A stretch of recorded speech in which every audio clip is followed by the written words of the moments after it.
Welcome back to Attack on Titan Anime Review, special number 13. Excuse me, this one I'm reviewing the 114th chapter of the manga, The Only Salvation.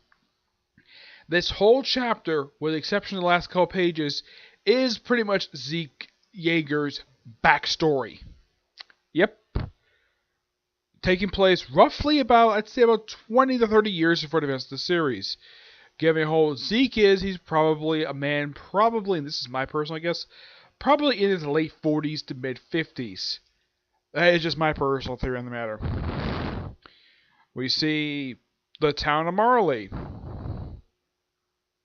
where we see his father, Aaron is Zeke's father, when he's very, very young, in the town of Marley, where they show the new place he's going to live.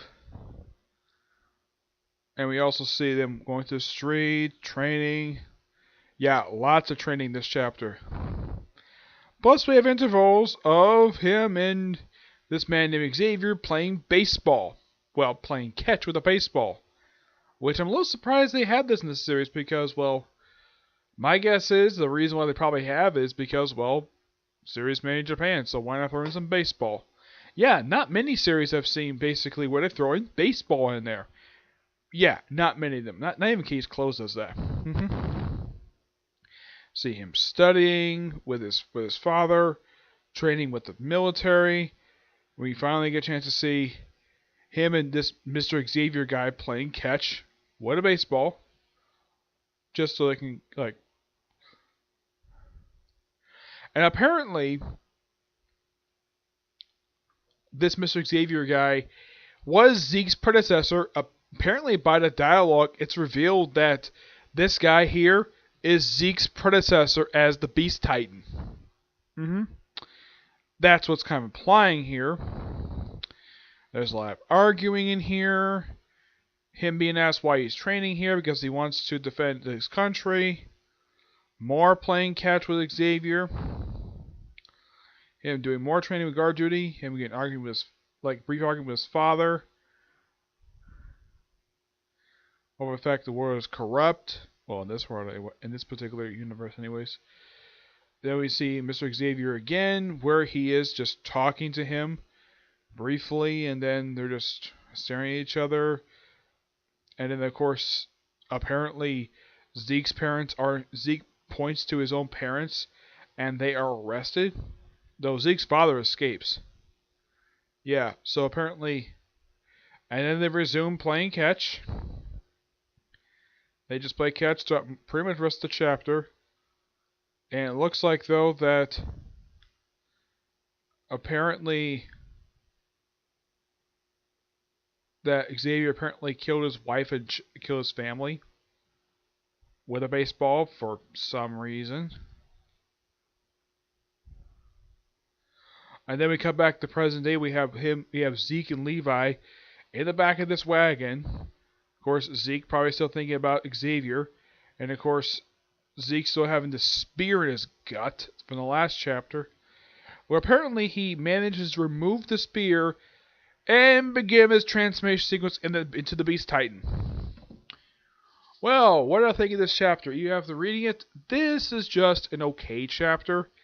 I kind of wish we would figure out exactly what the heck Aaron's up to because I haven't seen him in 2 chapters. I mean, yeah. Probably because of what happened, because my guess is some people probably got mixed reactions over chapter 112 because of Aaron's dialogue revealing that Mitsuka apparently is reacting to Ackerman blood. So she apparently, the actual Mitsuka Ackerman disappeared like 10 years prior to the events of the series, which, okay, I don't really get how in the world that's possible. And, yeah, and apparently him beating up Armin. I kind of wish we get a continuation of that because I like to figure out what happens next. But nope, we have to focus on Zeke for some reason. At least in the case of Levi, it's kind of like this whole chapter was pretty much a flashback. The reason why the flashback just kind of revealed what Zeke life was in Marley before he came to the island, Erlinda. Yep. As for why, no idea why. When I read this chapter, I'm like, okay, where are the main characters? I was wondering this the entire chapter. Zeke was the only one I recognized. I mean, I do see Aaron, Dr. Yeager. Yeah, he's seen in the flashback. I think this is supposed to be Dr. Yeager. Yeah, I think this is supposed to be.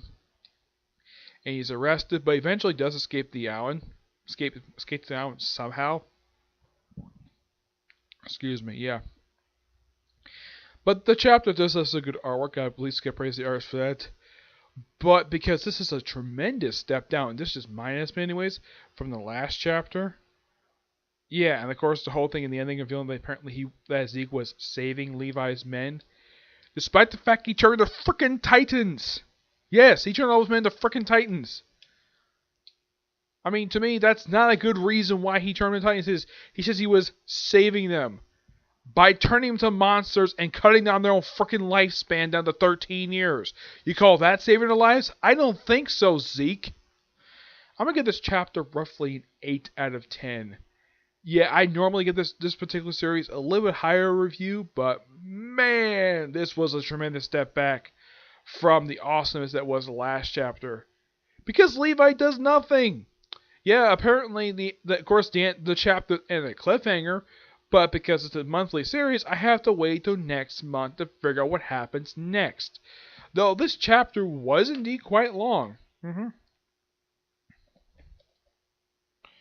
Let's see, how long? I think this is longer than usual when it comes to this particular series. Yeah.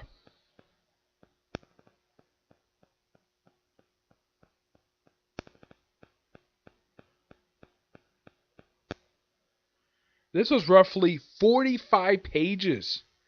Yeah, no wonder why it was long. A 45 page chapter.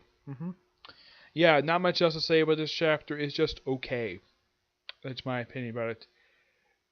Here's the thing: they've had flashbacks before in the series, mostly kind of what's been going on during the 4-year time skip.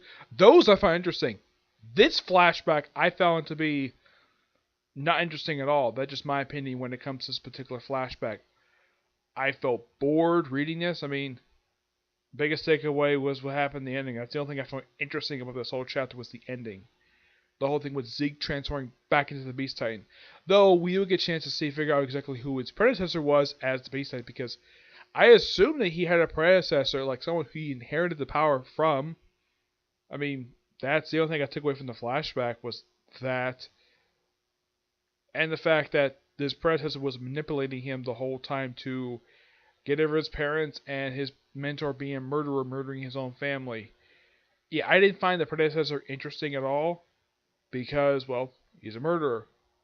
Well, in the case of the whole baseball thing, that just came completely out of nowhere. Even in the last chapter, this came completely out of nowhere.